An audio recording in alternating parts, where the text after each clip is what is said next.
to present a striking 3D ball illusion, where sweeping, ribbon-like bands and repeating rectangular blocks create depth, rotation, and a convincing sense of volume.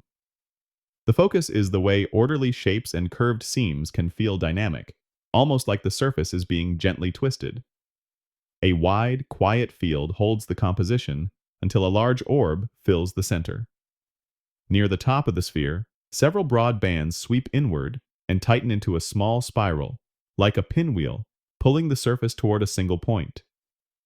From that vortex, the bands unwind across the globe in layered arcs, alternating between open gaps and heavier solid segments that read as overlapping belts. Just below the upper curve, a run of evenly spaced rectangles rides along the contour, each block turning with the roundness, so the spacing compresses as it falls away. The middle of the sphere thickens with stacked ribbons, some narrowing, some widening, and several seams taper into sharp points where bands cross and slip behind one another. Toward the lower edge, the pattern gathers again into a smaller knot, echoing the top spiral before the final arcs complete the circular boundary. This subject is an abstract sphere built from a disciplined set of motifs: long curved stripes, tapered seams, and short rectangular blocks arranged in rhythmic rows. The outer edge reads as a single smooth globe, but the interior breaks into layered ribbons that overlap, diverge, and reconnect, implying a shell made of separate strips. Some ribbons are continuous and broad, while others thin into blade-like curves that slice through the surface and then disappear behind neighboring bands. Across the upper and lower thirds, the rectangular blocks sit inside select bands like inset panels, and the rows bend with the curvature of the orb.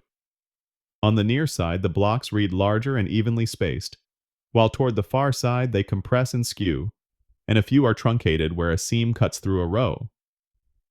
Between the bands, elongated lens-shaped openings and narrow slivers create the impression of layered depth without relying on tiny texture. The volume comes from the choreography of wide arcs. Crossings establish foreground and background. A broad midbelt suggests an equator, and the two spiral convergence points imply torque, as if the whole form could be slowly spinning on its axis. Any exact real-world reference for the pattern is unknown, but the intent is to sell three-dimensional roundness through repetition and controlled distortion.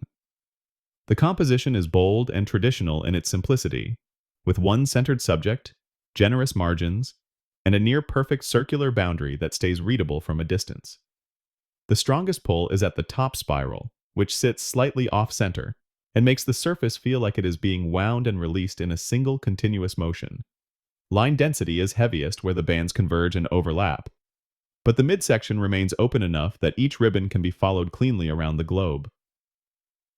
Its long, uninterrupted arcs, clean separations, and limited microfragments make it well suited for pen plotting, while the tight spiral and the small crossed knot near the lower edge demand extra precision to avoid crowding. Whether this pattern represents a specific manufactured object or is purely an optical study is unknown, and no text, markings, or scale cues appear to anchor it beyond the sphere itself.